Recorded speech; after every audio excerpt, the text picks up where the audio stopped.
अस्सलाम वालेकुम, welcome back to our YouTube channel.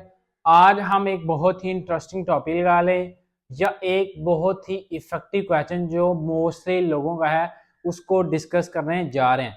Sir, हमें ये समझ नहीं आ रही कि वेबसाइट को ओपन करते हैं और वहाँ पे उनकी 3 या 4 ईमेल एड्रेसेस दिए होते हैं, तो हमें ये समझ नहीं आ रही कि कौन सा ईमेल एड्रेस उनका इफेक्टिव है या कौन सा ईमेल एड्रेस उनका इफेक्टिव नहीं है।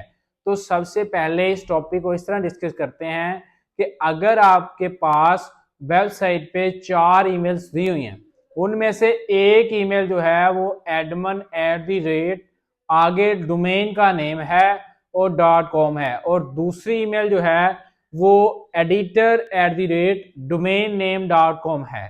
इसके अलावा जो थर्ड ईमेल आपको दी गई है वो किसी भी नेम के साथ है, जैसे Aslan at the rate domain .com। यानी ये इस तरह अगर आपको काफी ईमेल एड्रेसेस दिए हैं, समटाइम आपको advertising at the rate gmail.com नहीं होगा, वहां पे domain.com। हाँ, अगर कोई भी उनका एट द रेट gmail.com है तो that is not a professional email. Professional email हम उसी ईमेल को कहते हैं जिसमें आपकी डोमेन का नाम भी अटैच हो। अब याद ये रखना है कि जो डोमेन नेम जिस साइट पे आप देख रहे हैं ईमेल, अगर उसी साइट का है तो ठीक है। अब आगे इससे बात और आती है कि सर हम इनमें से किस डोमेन नेम को सेलेक्ट करें, यानी किस ईमेल एड्रेस को सिलेक्ट करें। क्या हम info एट द रेट को सिलेक्ट करें, क्या हम एडमन एट द रेट वाली को सिलेक्ट करें, क्या हम जो है वो एडिटर वाली को करें, एडवर्टाइजिंग वाली को करें, तो हम किस ईमेल एड्रेस को सिलेक्ट करें। सबसे पहले सिलेक्ट करने से पहले आप लोगों ने एक चीज देखनी है कि आप जो है वो एडमन हंट करने गए हैं या एज अ क्लाइंट हंटिंग कर रहे हैं। अगर आप एडमन हंटिंग कर रहे हैं तो आपको सबसे पहले उस वेबसाइट पे जाके ये देखना है कि राइट फॉर का पेज है या नहीं है। अगर वहां पे राइट फॉर का पेज है तो इसका मतलब है आपने वो वाला ईमेल एड्रेस लेना है जो राइट फॉर के पेज में होगा। अब ये यहाँ पे एक और बात आती है कि राइट फॉर का पेज जिस वेबसाइट पे नहीं है, क्या वो भी गेस्ट पोस्ट देती है? तो जी, वो वेबसाइट भी लाजमी आपको गेस्ट पोस्ट दे सकती है, बल्कि देती है, जिस पर राइट फॉर का पेज नहीं भी होता। तो अगर आपका राइट फॉर का पेज है तो सिंपल यही मतलब है कि आपने वो वाला ईमेल एड्रेस वहां से कॉपी कर लेना है। अगर राइट फॉर का पेज एडमन वेबसाइट के लिए आपके पास नहीं है तो आपने सिंपली जो है वो एडमन वेबसाइट के लिए एडिटर एट द रेट वाले ईमेल या दूसरे नंबर पे जो आपके पास एडवर्टाइजिंग की है वो ईमेल आप लोगों ने कॉपी कर लेनी है।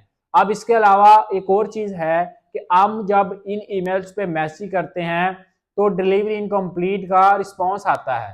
तो इसके लिहाज से हम किसी भी वेबसाइट की बिजनेस ईमेल किस तरह निकाल सकते हैं, ये वीडियो ऑलरेडी चैनल पे अवेलेबल है।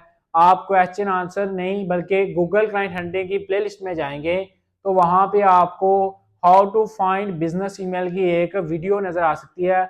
आप उसको देखेंगे तो आपको वो ईमेल्स वैलिड ईमेल्स होंगी जिन पे आप मैसेज करेंगे तो डिलीवरी इनकम्प्लीट का मैसेज नहीं आएगा। तो दूसरी बात ये थी कि अगर आपके पास क्लाइंट के लिए हो, एडमन के लिए मैंने क्लियर कर दिया कि एडमन के लिए आप एडिटर वाली ईमेल्स को ज्यादा प्रेफर करेंगे, और साथ अगर एडवर्टाइजिंग वाली ईमेल होगी तो आप उनको प्रेफरेंस देंगे, यानी उनको ज्यादा प्रेफरेंस देंगे। अगर एक ही है तो फिर तो कोई इश्यू नहीं है। इसके अलावा अगर आप एज अ क्लाइंट हंटिंग कर रहे हैं तो क्लाइंट हंटिंग के लिए जो है वो आपने सबसे पहले ये देखना है कि आप जो वेबसाइट देख रहे हैं वो वेबसाइट सर्विस बेस्ड है या वो वेबसाइट कौन सी है। अगर आपकी वेबसाइट एक ब्लॉग है तो आप उसकी एडिटर वाली ईमेल पर ही क्लाइंट मैसेज भी कर सकते हैं। अगर आपकी कोई सर्विस बेस्ड वेबसाइट है तो फिर आपने कोशिश करनी है या उनके किसी पर्सन का हो ईमेल या उनके एडमन्स वाला ईमेल हो, तो वो ज्यादा इफेक्टिव होता है। तो इसी तरह अगर उनका स्टोर है तो कभी भी सेल वाले पे मैसेज नहीं करना, या इश्यूज वाली कोई ईमेल होती है समटाइम या कस्टमर सर्विस सपोर्ट होती है तो उस पर सिर्फ और सिर्फ वो सेल वाले रिप्लाई देते हैं, तो इसके अलावा उनका ईमेल फाइंड करना है जिस पे आपको एडिटर की एडवर्टाइजिंग की एक्सेस मिलती हो, आप उस पर मैसेज करेंगे तो it is a more effective than other emails. तो ये जो 2-3 क्वेश्चन थे और वो बहुत इंपॉर्टेंट थे जो अक्सर स्टूडेंट्स मेरे से पूछते भी रहते हैं, तो मैंने सोचा इस पे एक शॉर्ट वीडियो भी होनी चाहिए ताकि अगर न्यू स्टूडेंट का किसी का भी इशू आए तो वो इजीली इसको फाइंड आउट कर सके। तो आपने ये सारी चीज़ें सीख ली, समझ आ गई होंगी। उम्मीद है कि अगर आपको कोई भी कंफ्यूजन है तो आप इस वीडियो को दोबारा देखें। अगर फिर भी किसी चीज़ की समझ नहीं आ रही या इसमें मैंने बताते हुए किसी पॉइंट को मिस किया है तो आप वो मुझे व्हाट्सएप पे या कमेंट सेक्शन में पूछ सकते हैं। इसी के साथ मुझे दीजिए इजाज़त, मिलते हैं नेक्स्ट वीडियो में, तब तक रखिए अपना बहुत सारा ख्याल। अल्लाह हाफिज़।